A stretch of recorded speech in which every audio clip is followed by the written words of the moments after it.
पंजाब में मुहाफिज बने लुटेरे, चादर और चार दीवारी का तकद्दुस पामाल। पाकिस्तान तहरीक इंसाफ के रहनुमा मियां असलम इकबाल 9 मई के वाकयात के बाद पुलिस की जानिब से की जाने वाली कार्रवाइयों पर फट पड़े। मियां असलम इकबाल ने अफसोसनाक इंकशाफ कर दिया। मियां असलम इकबाल ने ट्वीट में कहा कि 7 मई को मेरी इंसदादी दहशतगर्दी अदालत लाहौर में जमानत कन्फर्म हुई तो मैं उसी दिन लाहौर से बाहर चला गया, क्योंकि 31 मई को मेरी बेटी का निकाह होना था। चंद रोज कबल रात 3 बजे मेरे घर के दरवाजे तोड़कर 30-40 लोग दाखिल हो गए और बदतमीजी शुरू कर दी। घर पर सिर्फ वालदा साहिबा, बेटी और बेटा मौजूद थे और कहा वो कातिल है, किधर है, उसको नहीं छोड़ेंगे। पुलिस घर में मौजूद जहेज का कीमती सामान और 7 लाख रुपए नकदी और DVR लेकर चले गए। बेटी का निकाह मनसूख किया क्योंकि सामान तो मेरे पंजाब की मुहाफिज ही लूट कर ले गए। मियां असलम इकबाल ने कहा कि मेरी बड़ी बहनों के घरों में 2-2 दफा रेड किया जा चुका है। मेरी भतीजी के, भाइयों के और दीगर रिश्तेदारों के घर भी रेड की, हिरासा किया, जो हाथ लगा लूट कर ले गए। उनका कहना था कि आज मेरे सबसे बड़े भाई मियां जावेद इकबाल को CIA डिफेंस लेकर चले गए। उनका इस सारे मामले से क्या ताल्लुक है, लेकिन मेरे पंजाब के मुहाफिज चीफ सेक्रेटरी से लेकर IG और IG से लेकर नीचे तक के ओहदों पर मजे ले रहे हैं और छोटे मुहाफिज लूट मार कर रहे हैं। अगर मेरी 9 मई के हवाले से कोई ऑडियो कॉल, वीडियो कॉल या क्लिप, कोई मैसेज कुछ है तो सामने लाओ।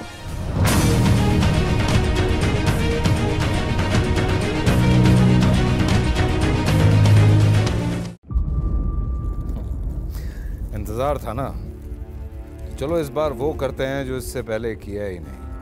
किस्मत की आंखों में आंखें डाल के जीतना होगा।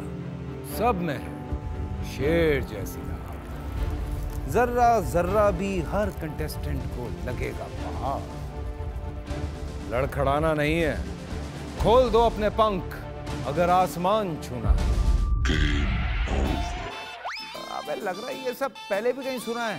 एंटरटेनमेंट की गारंटी जनाब, क्योंकि यहाँ खेलोगे कूदोगे तो बनोगे नवाब। खुश रहो पाकिस्तान। खुश रहो पाकिस्तान बुध और जुमेरात शाम 7 बजे सिर्फ बोल एंटरटेनमेंट पर। सब्सक्राइब करें और बेल दबाएं ताकि कोई खबर रह न जाए।